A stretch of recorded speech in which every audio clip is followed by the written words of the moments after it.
What's up everyone, Kenji here, and in this video I thought I'd explain what's probably the most common question in interviews, which is just tell me about yourself. And it's such a simple question that in fact it starts to get a bit complicated when you think of how far back should you take it? Should you talk about your upbringing? What about your family? Should you discuss your hobbies? And all these other doubts start to come up. So in this video I thought I'd do my best to explain it. And thank you to DataCamp for sponsoring this video. So I'll break this video down into four main areas. Firstly, we'll look at why this question is so popular. Secondly, we'll go over the preparation that you should do ahead of the interview. Thirdly, we'll go over how to structure your answer. And then lastly, I'll show you a sample answer that I used when I was still a student at Cornell University, applying for an internship at Goldman Sachs. So why is this question so popular? And one of the primary reasons they ask you this is because they just don't have much background or information about you.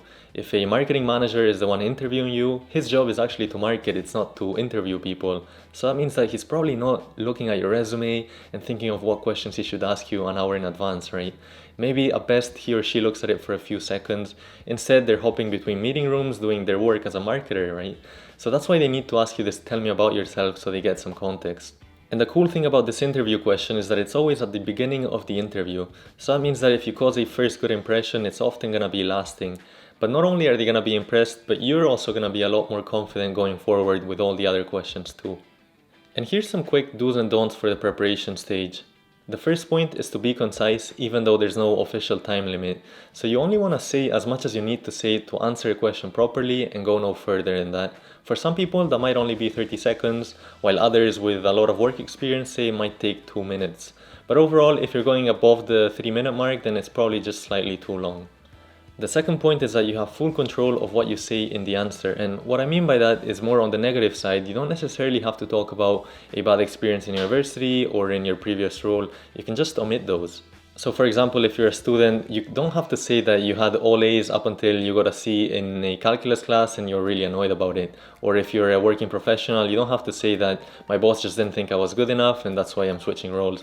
Those are things that you don't necessarily have to say. You don't want to tempt the interviewer to ask further into them, right? So don't shoot yourself in the foot, basically. The third point is to practice, and just like you would study for an exam, you should probably also prepare for an interview too.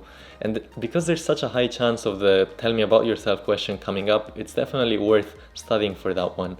What I did, for instance, was to video record myself and see what kind of hand gestures I have, whether I communicate well, how long it takes me to answer a question, and so on. You can also practice with friends, but knowing my friends, they probably would have just laughed at me, so I preferred not to do that.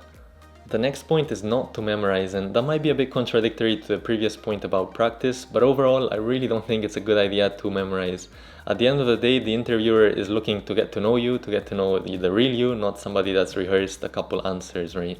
Also, one of the big things with memorizing is that if you get interrupted because, say, they want to clarify something you mentioned, you're probably going to lose track of whatever you had in mind, right? So make sure you don't do that. But first, let me tell you about DataCamp. DataCamp is an online learning platform with the goal of teaching data to unlock new career opportunities for beginners all the way to advanced users. Among the courses that I think would be most useful for those of you looking to pursue a business analyst or a financial analyst role would be this financial modeling and spreadsheets course, which explains important topics like forecasting cash flows, amortization tables, and stock valuations. And in case you already feel comfortable with spreadsheets and financial modeling, I'd also recommend this Introduction to SQL course, which is a database language that's increasingly common in analytical roles. But what if you're unsure of what skills you need for your career path? Well, they also have a careers track where they recommend you all the skills you should know in order to succeed in a particular field. So if you want to take the first step towards an analytical career, check out the link in the description below to try out the first chapter of any course for free.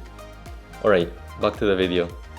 So moving on to the structure of the answer, and the answer that I recommend has 3 main steps: present, past, and future formula. And I first discovered this method when I was a student, when I was looking through the Muse website, which is a recruiting website that I'll be linking in the description as well.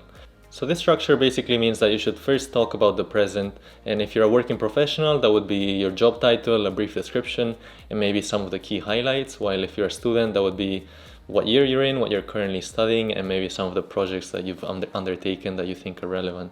Then in the past section, you go over the experiences that have led you to your current role, right? So if you're a working professional, that could be your previous work experience, your internship experience, maybe even your education. While if you're still a student, that would probably be your internship experience, some of the leadership roles that you have, or your volunteering. And lastly, the future. And here you want to explain why you're applying to this role, what you hope to get out of it, and given your previous experiences, why it makes sense to hire you. And this is just a general structure. It's by no means the only way to go about it. So for example, if you have a very impressive feat that you can't quite fit into the current structure, you can obviously modify it slightly. So for example, maybe you speak a lot of languages, maybe you've won certain sports tournaments that are very prestigious, things like that that maybe you want to mention because you think are impressive. You can obviously modify it accordingly. And here's a sample answer to tell me about yourself that I would have given when I was still a student at university, applying to an internship at Goldman Sachs, say. Yes, of course. So I'm currently a junior at Cornell University's business program, where I'm primarily focusing my studies on finance and accounting, two subjects that I've enjoyed quite a lot, as my high GPA hopefully shows. And among the projects that I've been involved in that I think are worth highlighting are number one, working on creating valuation models for predicting stock prices in the future that I found really insightful, and number two, a public speaking seminar that is hopefully improving my communication skills. Now, when it comes to my work or internship experience, in my first summer of university, I worked as a bellman at a Marriott hotel. And even though the job wasn't, say, particularly glamorous, I did feel like I learned quite a lot when it came to interacting with clients on a daily basis, working as a team, and having attention to detail, especially because being a 5-star hotel, every detail really counted. After that, in my second summer, I wanted a bit more of a technical role, which related more to my coursework. So I worked at PwC in their financial audit team, where I was primarily working with Excel models.